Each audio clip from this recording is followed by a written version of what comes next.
Welcome to Conflict News 24. A look at headlines. Firstly, Chad, where dozens of innocent civilians have been killed in a brutal crackdown launched by military government, which announced to give way for civilian rule last year.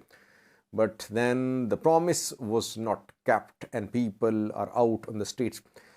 Secondly, Russia US relations became strained after Russia Ukraine war. Their channels of communication were cut off, especially within the last 4 to 5 months. Their channels of communication were cut off, but on a Friday, top Russian and US officials held an hour-long phone call. Thirdly, former President of the US Donald Trump is in trouble. Washington Post today claimed that the documents which were recovered from Donald Trump's house in August contain secret information. Confidential documents contain information about Iranian missile program and China too. Firstly, was Chad, an African country where people are protesting for civilian rule.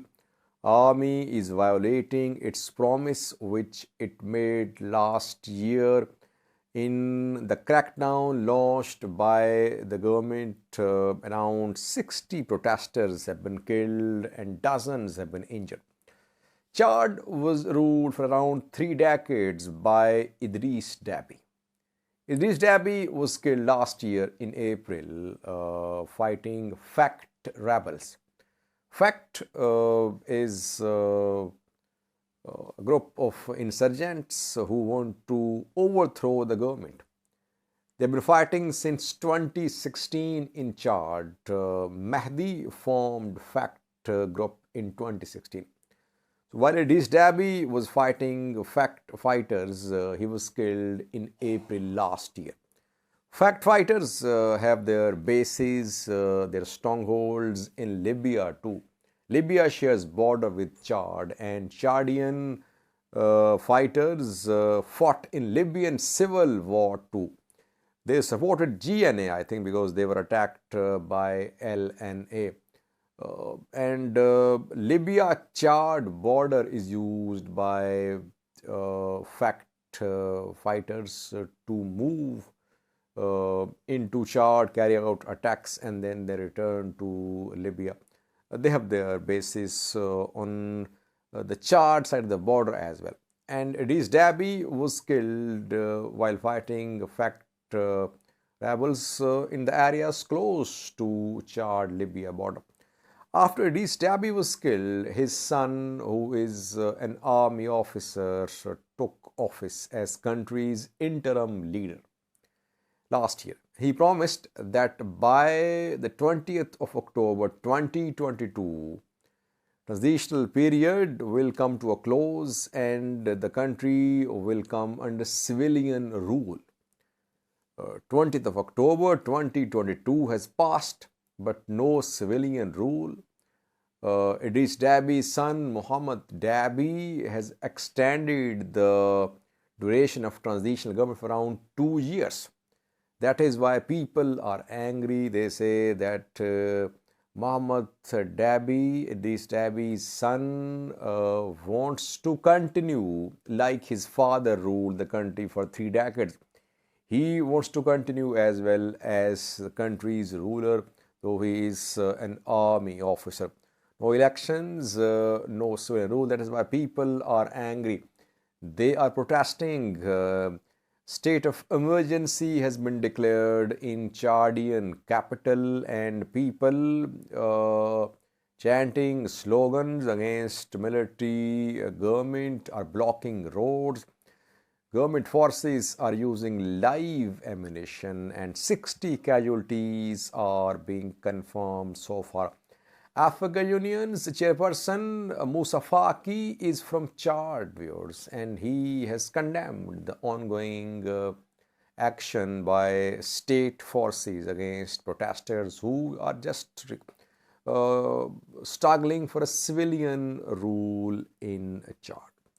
Secondly, viewers, on Friday, for the first time in the last 4 to 5 months, top US and Russian officials contacted. Defense minister of the two countries held an hour-long phone call. Sergei Shoigu from Russia and Lloyd Austin from US Secretary of Defense held an hour-long phone call. What was discussed? Obviously, Russia-Ukraine conflict was the main topic of discussion, though no official statements about what happened, but reportedly the talks could not succeed. The hour-long phone call could not lead to a breakthrough.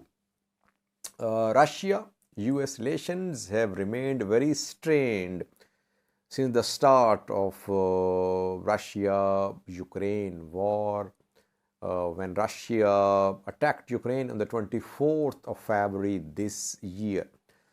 Russia accuses the US of arming, supporting Ukraine.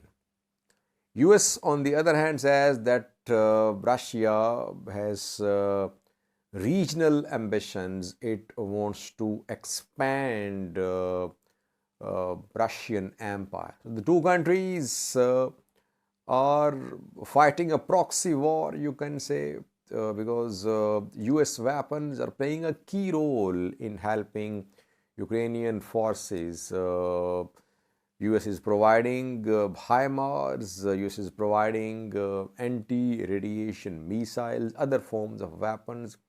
Financial aid is being given by US government to Ukraine. So all types of support are being given by US to Ukrainian government against Russia.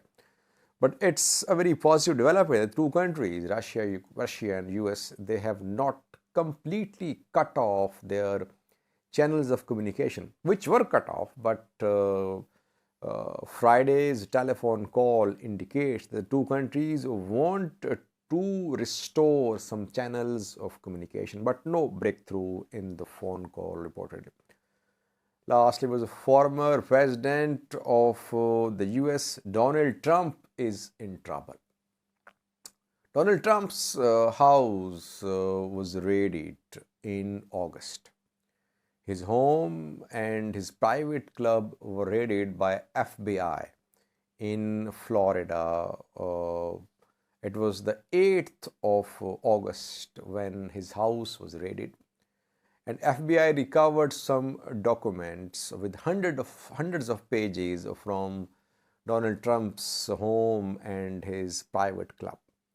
Today, Washington Post in an article claimed that the documents recovered from Trump's house contain confidential intelligence about Iran's nuclear program and China too. Was Donald Trump entitled to keep these documents at his private residence, and did he share these documents with someone? So Trump seems to be in trouble because the documents are very confidential documents. By the way, when Trump was in power, US-Iran, US-China relations were not very friendly.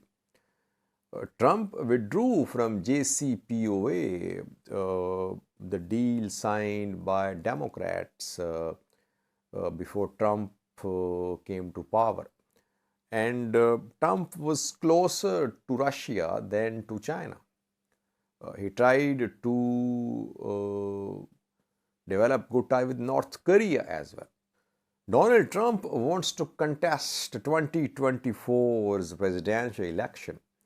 And next month, midterm elections are due to be held in the US. Before that, such developments could lead to a blow for the Republicans, the party which Trump is from. Thank you for watching.